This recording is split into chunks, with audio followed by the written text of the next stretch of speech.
So, for the purposes of this conversation, I want you to address me like I am someone who has absolutely no prior knowledge of this. And also, I want to ask you not to mention anybody we know, or at least when you do, explain who they are. Okay. Other than that, I have no expectations about where this conversation may or may not go. Let's get started. All right, cool. Kanpai. Cheers. Cheers.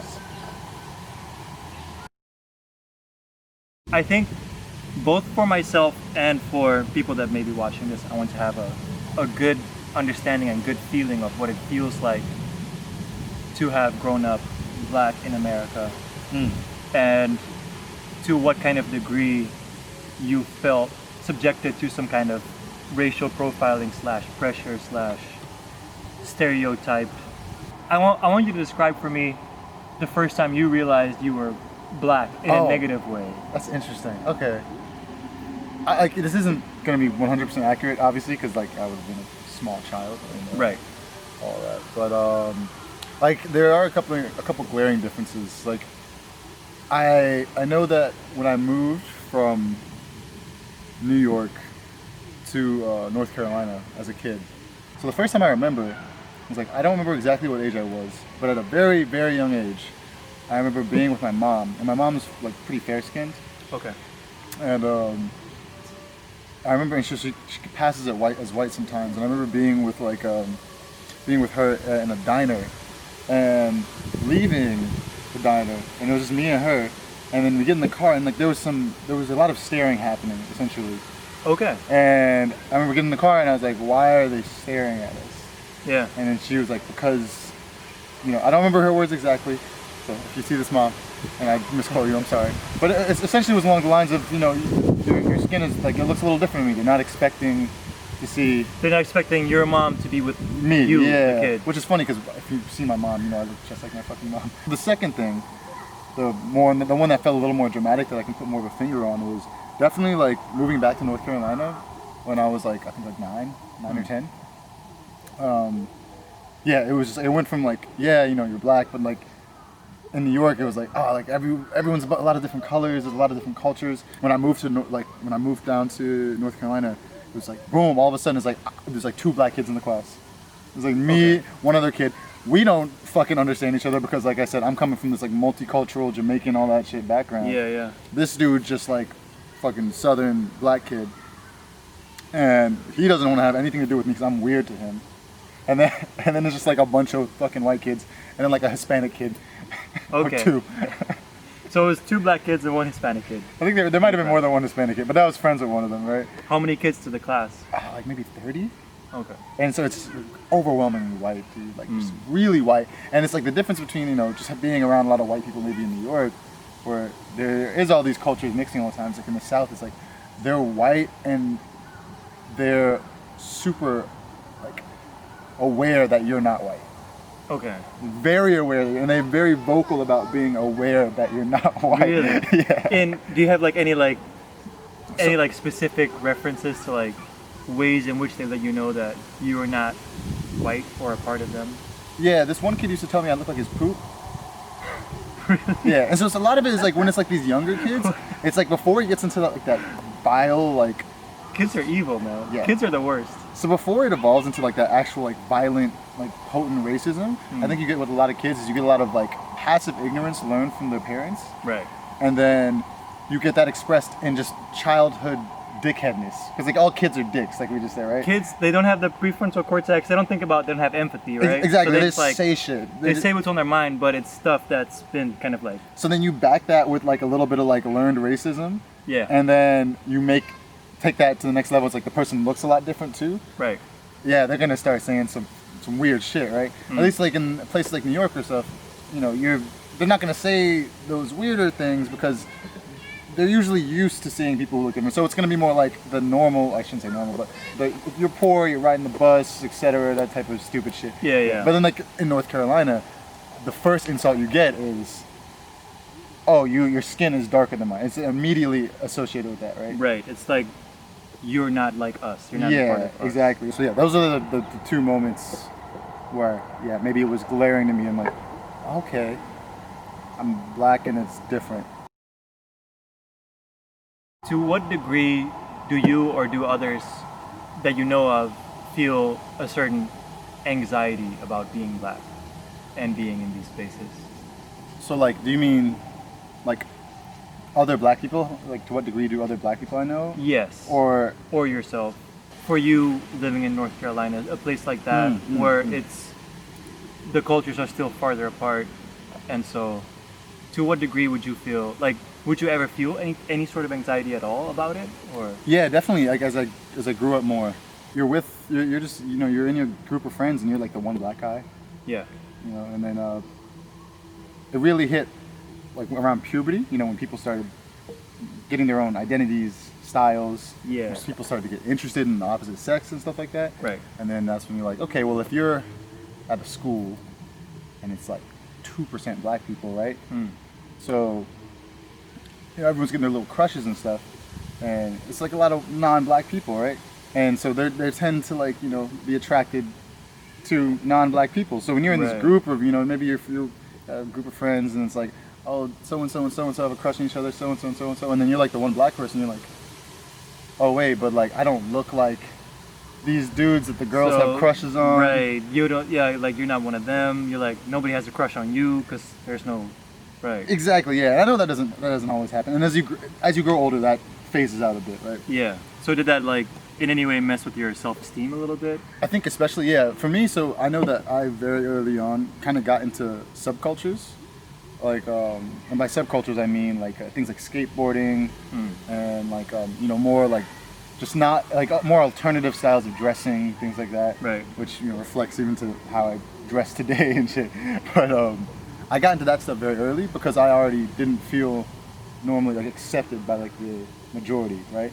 So I was like, all right, who is gonna have the closest identity to me now? And this is me in like middle school thinking, and say, okay, well, it's these quote unquote outcast kids or whatever, right? It's the kids who are going to Hot Topic, Right. kids who listen to metal, kids who are skateboarding.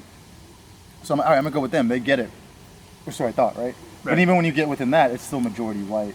Okay. So you're still somewhat of an other when you're pushed outside a little bit. So, because you felt so outside of the norm in the quote unquote regular group, you chose to be with the outcasts, almost because you are black. Yeah, I'd say definitely like me being black in those spaces. Yeah. Definitely had a large impact on the things I decided to associate with early on. Okay. And it doesn't always happen that way. Of course, there were other black kids in the school, and I saw the flip happen. I saw people try really hard to fit in, Yeah.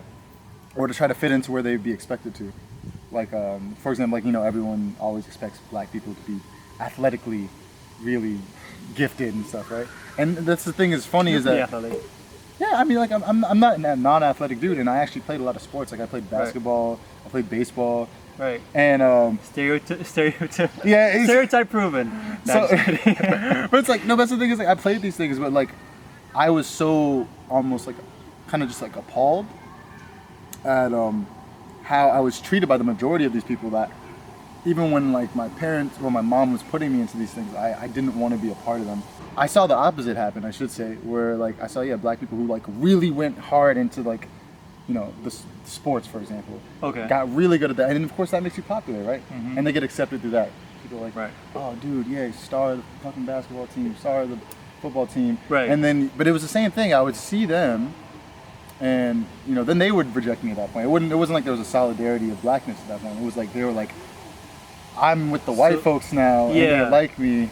Don't come near me because you'll taint that. Yeah, right. Because like you hang out with the outcasts, and no one was emotionally or developed at that point enough to be like to understand why we were going about these different paths. Right. But in the end, I was like, we're all still getting treated the same way.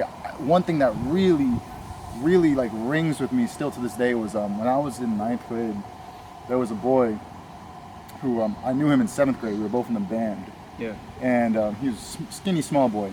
He got really big around like 9th grade. Like we all started hitting our growth spurts and stuff, right? And he joined the football team, got super popular, had lots of muscles and shit, and the girls loved him. Yeah. And we were at the community pool one day.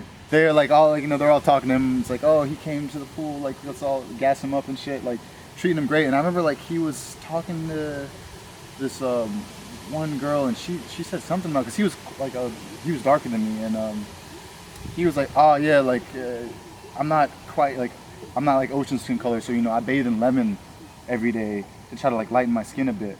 And at the time, I was like, it didn't really click with me. I was like, that's weird.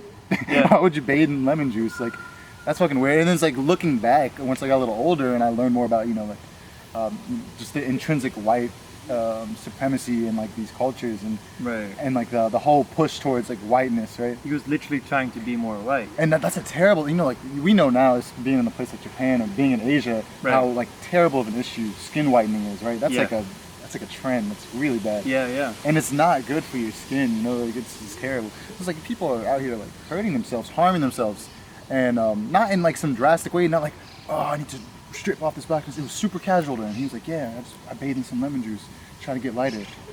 That's pretty crazy. And yeah, it's like it didn't click with me at first, but like down the road, it's something I still remember, obviously, to this day. And I'm like, damn.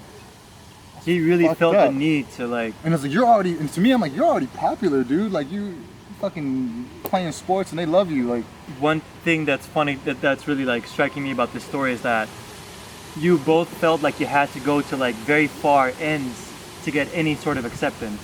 You wouldn't have been able to be accepted just for being you. So this guy becomes a very like he gets into sports and he gets popular that way, and you start looking for alternative crowds to get that acceptance from, right? yeah, basically. And I will say, there's like this is as this consciousness of blackness expanded from outside of myself. I saw like in a place like North Carolina, you don't get too many different routes, but I saw like a third one, right, where there were some people. I'm sorry, the mosquitoes are fucking me up, dude. Yo, I got stung too. I got stung right here. Man, this is they love my ankles, man. I think it's because they sweat a little bit. Eat my ankles up. But You gotta wear the high socks, bro. dude, I should have, but it's hot. I should have. I saw like the third alternative to that was there's the kids who I got to be really careful how I say this, because I don't want to like. There's a lot of nuance to what I'm about to say, and I don't want it to come off in a wrong way. But essentially, just say like the kids who were born into poverty, who were born to the hood, and who kind of just stayed with that. These are the who ended up they lived in a rough part of the neighborhood, and there was rough stuff happening around them. Yeah. And instead of taking the route of being like, oh, I'm gonna get really good at sports or get really good at school, and these things all take resources that these people don't necessarily have. These kids kind of like stuck. They were stuck. I shouldn't say they stayed, because that makes it sound like a choice. They were stuck in that hood, that ghetto, that mentality that was created from the fallout from all the way back into slavery, right? So these are like, those are the, I've had to identify some like major routes that people usually go about when in these situations, in these spaces, as black people and people of color are in places like the South. Those are the three big ones.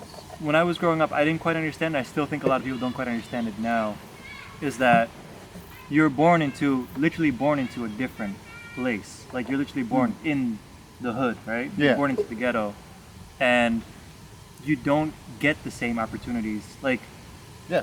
if you grow up black, but you still go to you live in New York, California, like New York or LA or something. You go to a nice school, then you still sort of like almost have equal chances. It's but a little offset, yeah. But then if you're born in the ghetto, You have so much more against you already, just being in like that situation. Because think about it. If you think about it this way, if every black person is born into America already at a deficit, right, at a handicap, right, then you automatically will need more for them to succeed. That's what they always told us growing up.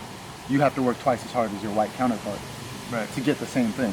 So you always are going to need more resources or have to try harder. A lot of people don't realize, like, when people say white privilege,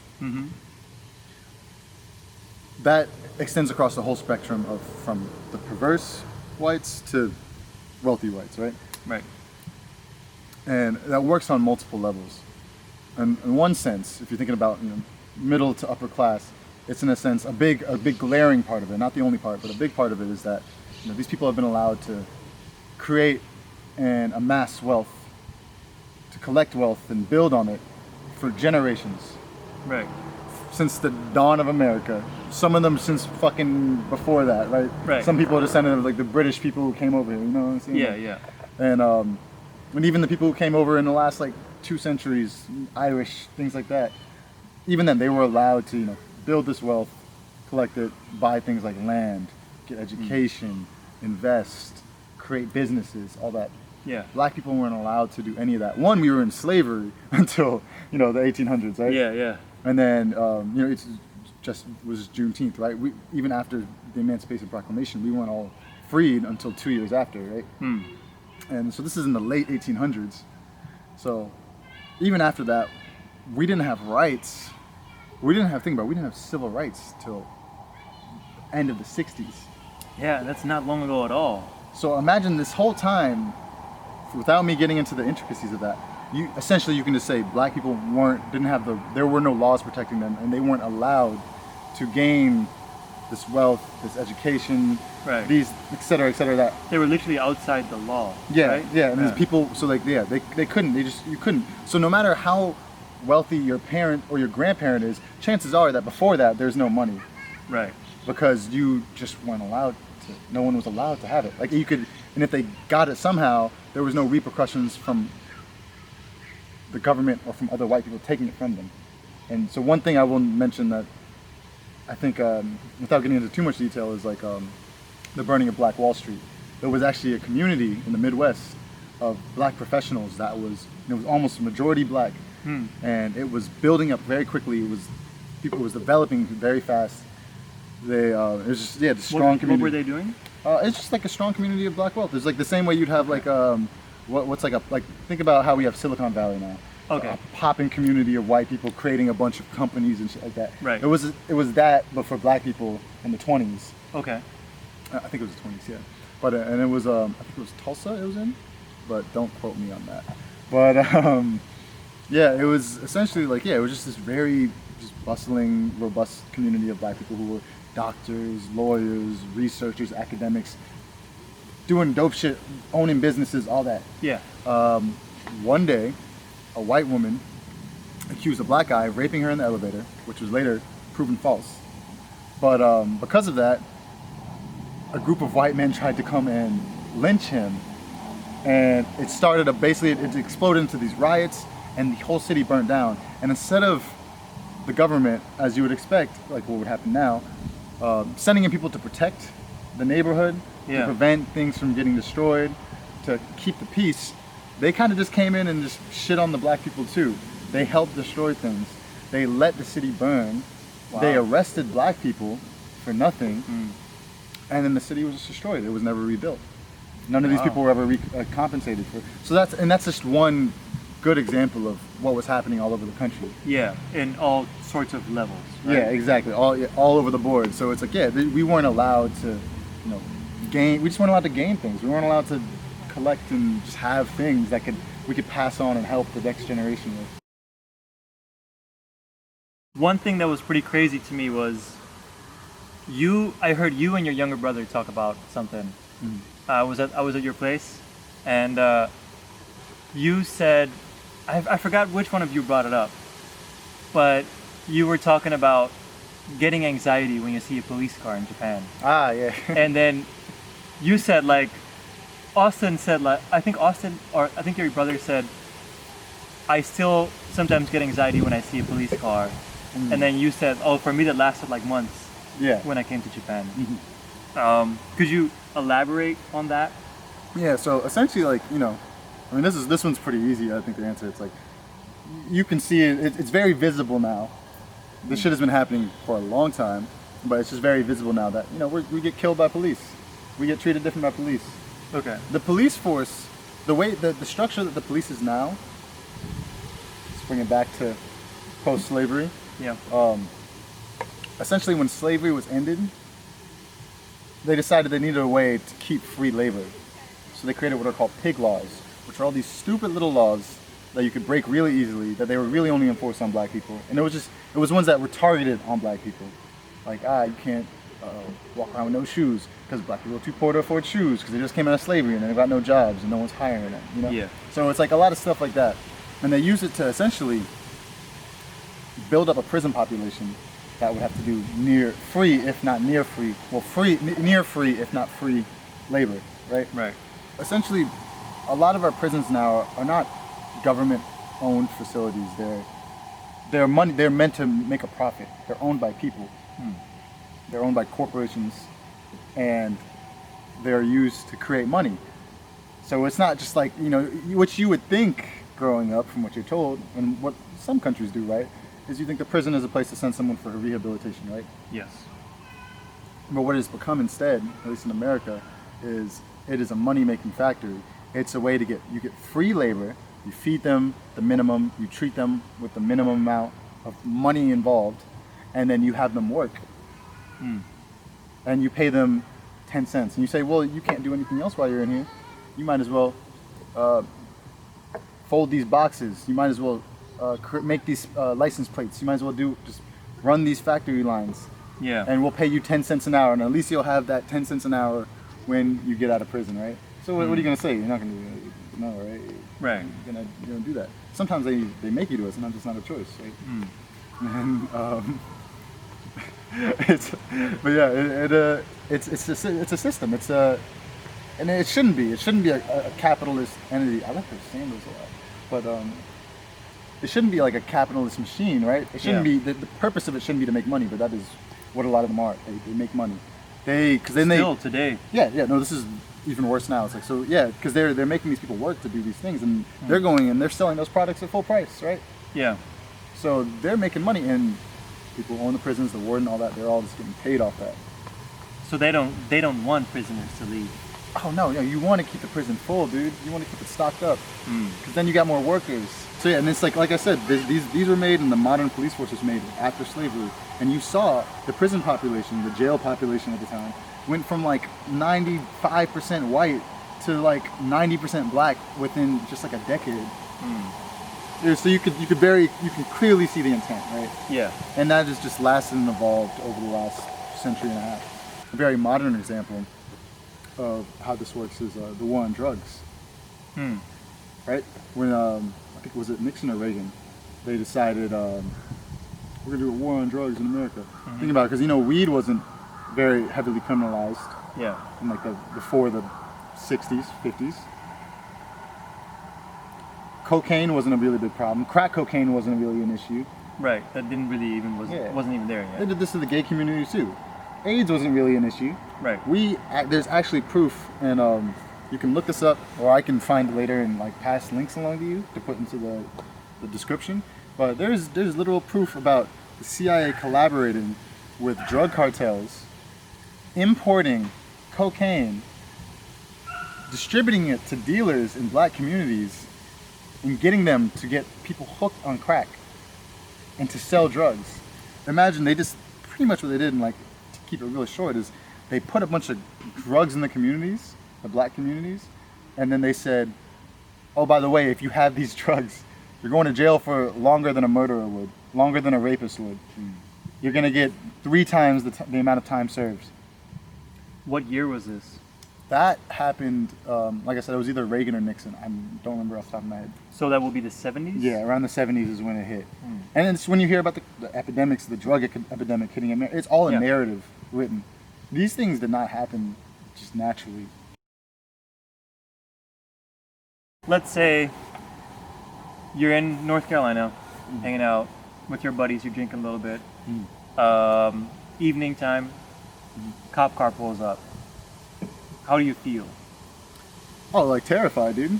Yeah, like really terrified, or? Yeah, I mean, it depends on who I'm around too. Like I said, in North Carolina, not a lot of black people. And when you're with white people, you feel a little safer. Okay, let's say it's you and your brother. Oh, I have a specific story about that.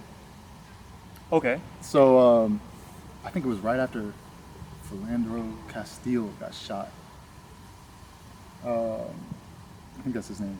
The guy who got shot in his car by the Asian officer. He had just gotten pulled over for a traffic stop, and it's really sad, man. Like, it was in Minnesota. It was where like the first. It's why they were triggered so much about the George Floyd stuff. Not the only reason why, but this was like the second big high-profile police killing they've had. That was like national level in the news. But essentially, yeah, he got pulled over. He had his family in his car. He was like, I do have a firearm. It's in the glove compartment. I'm letting you. He did everything you're supposed to do right. Right. He's like, I legally own this firearm. It's in the glove compartment of the car. Let me see your license. And I've seen the video for this. It's terrible, man. And he's just like, all right, I'm reaching for my license.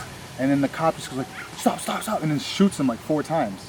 And kills him in the car in front of his girlfriend and the kids. Yeah. It's just terrible, right?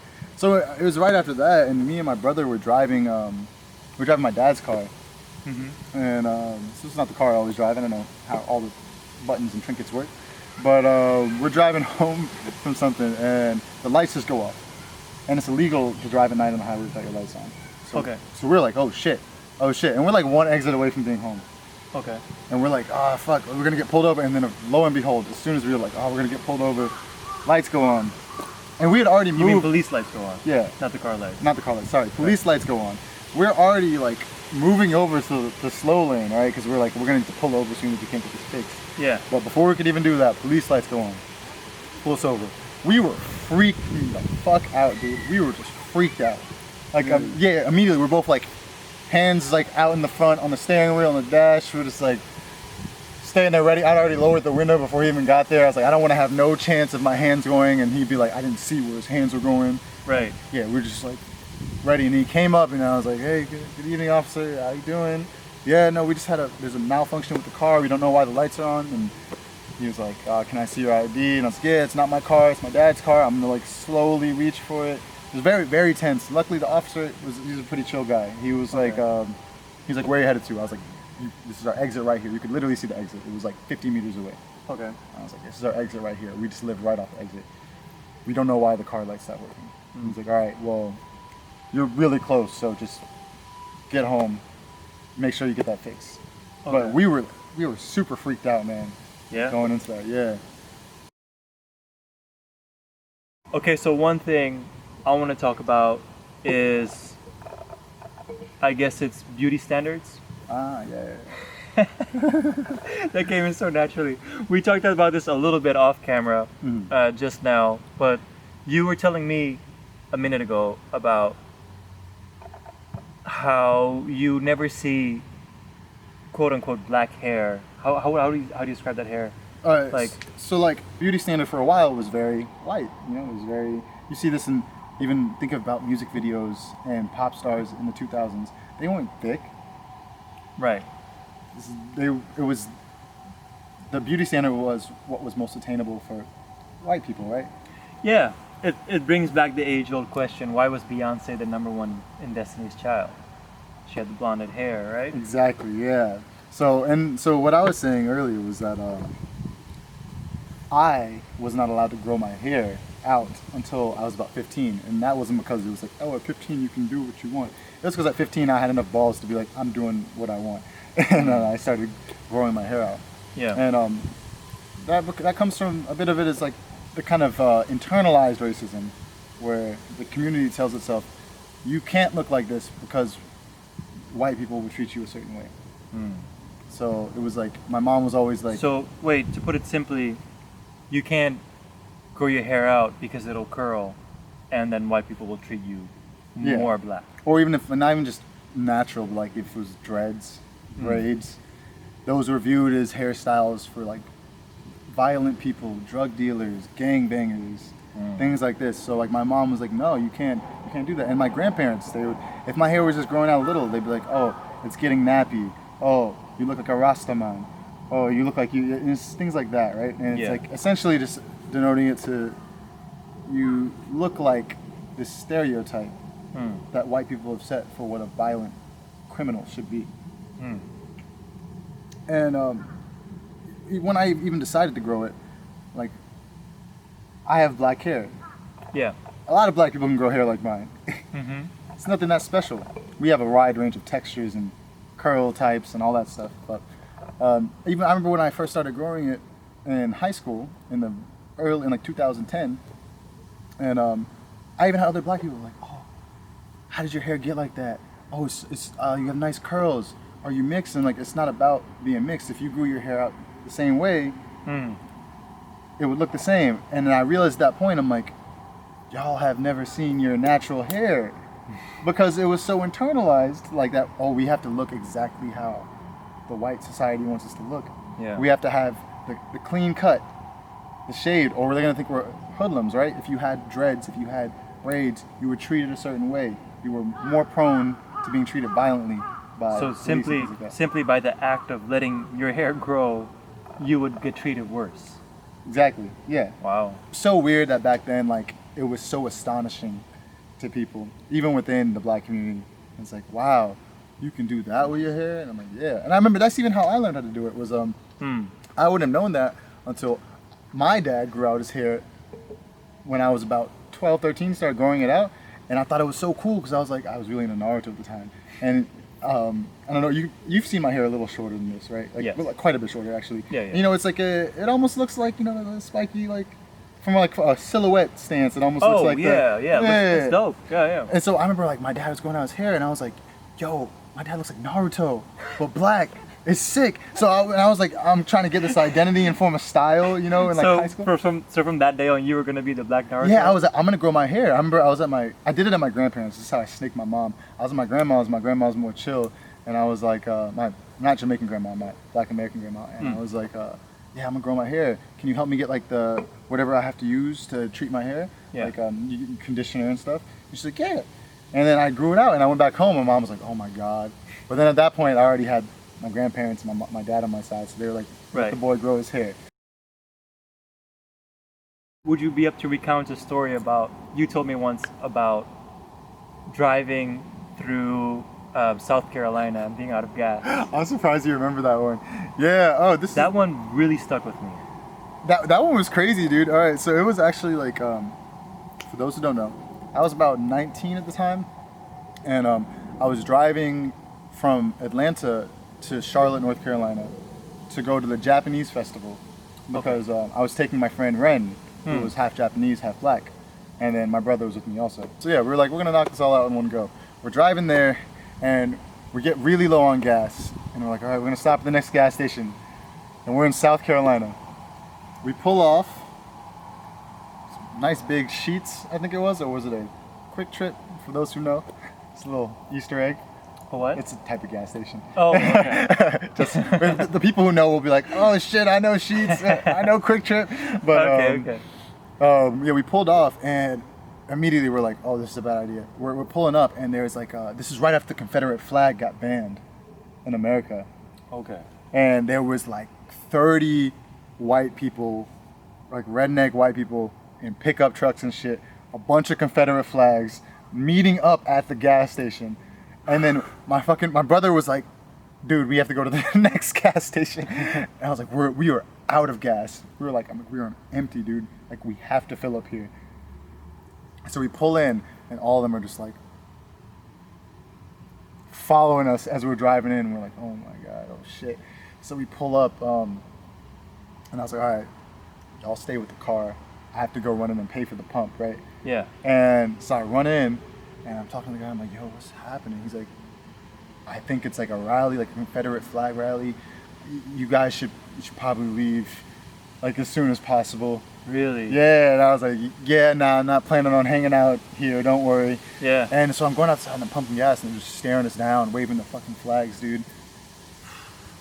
So we finish the gas, get in the car and just drive out, and as we were leaving, there's fucking yelling shit like, get the fuck out, niggas, and shit. Like, it's crazy. They were yelling dude. stuff? Yeah, dude, they were just fucking being loud, man, just saying They were yelling even as you were pumping gas? They waited till we were leaving, because most people are pussies. Right. So, yeah, but like, and it was broad daylight. But yeah, once we were leaving, like, said some shit, and then we just drove off. It was a fucking freaky experience, though, dude. We were like, because I've even had, even my step siblings at one point, had told me about how, like, they had gotten chased by Klan members in a more rural part of North Carolina through like a backyard. It was like the shit wasn't like it was weird, but it wasn't like too out there to think like, oh, these people might actually try to hurt us. It's happened a bunch. There was a guy the other day whose body was found. I wish I remembered the details more. I think it was. I'm not gonna say where it was. So I don't remember exactly. But there was a man whose body was found like hanging the other day, and just a couple of years ago, there was a guy who got lynched, like publicly in the news. So these are things that go through your mind when you're in the scenario, right? Yeah, you're like, oh shit, like, is this gonna go wrong? Right. Am I gonna be the next? It's that in America, person? right? Everyone's got guns, and it's like 30 white people. What if they just say, we attacked them? Yeah. Then they get off, right? Like, And it's like a thing where it escalates, right? They might start fucking with your car a little bit, and then it leads to a next thing, and then what if we do something back? Then they pull a gun on us, Yeah. or they run up on us, right? And then Yeah. we could just go missing, right? it's fucking scary, dude. Yeah, it's crazy. All right, so obviously this was a very different video than I normally do, but with all the things that were going on, I felt like for myself and for you guys that are interested, I had to figure out more because I often feel like I'm outside of this issue coming from Europe, even though in Europe the same thing does happen, and I'm learning that more and more every day. And so it's something I think about a lot, and it's something I want to learn a lot about. And so for those of you that were interested, I hope you like this too. And homie, thanks for sharing. You're on almost every one of my vlogs, so like everybody knows you. It's my fault. But you've officially taken over. No, but anyway, thanks for sharing so candidly. Oh, and, no, of course not. yeah, I hope to learn more, man. Thanks Oh, again. we're gonna keep having these conversations off camera too. Yeah, Donate definitely. to Black Lives Matter or any foundation that helps out the black community. You should definitely do it. So get on those websites, look at those Instagram posts, everything. Sign the petitions. And sign the petitions. Like, do everything you can to help. Just don't repost. Actually, be about the post. You feel me? Get in it. Is there any last thing you want to say? Or was that pretty much 12. it? No, I'm just kidding. No, that's a better message to end on. It's really, again, if you should sympathize with us, but I'm not going to tell you what to do. But if you sympathize with the movement and with how our people are being treated worldwide and the historical institutionalized forces that have been working against us, please do more than just sitting aside and say boo-hoo. Like, actually actively try to do something. Do like what Teddy here is doing, trying to spread education, trying to be a part of movements out here, marching with different protesters, donating to different causes, signing petitions in your areas, even just standing up for people you know. All that type of shit helps, and it goes a long way. Right. Because it's easy to think that it doesn't make a difference, but it does make a difference. It does, yeah. I mean, we can see this, like, because of the protests, they defunded the police and dissolved the police force in Minneapolis, right? Exactly. They're gonna redo the police now. And Yeah. next is DC. I hear it's DC. Yeah. They're And rolling that up doesn't to- happen from just black people. That happens from everyone. Right. Working Everyone together. has to revolt in order for it to really be identified. We don't even have to right? use the word revolt. Just everyone just has to work together. We all have to be working towards this progress and this change. If you're sitting on the sidelines, you're not doing anything. Even if you're not actively hurting someone, you're passively hurting someone. So do something about it. Cool. On that note, I do wish everybody a really good day. And oh yeah. All right. Yeah. Peace. Peace.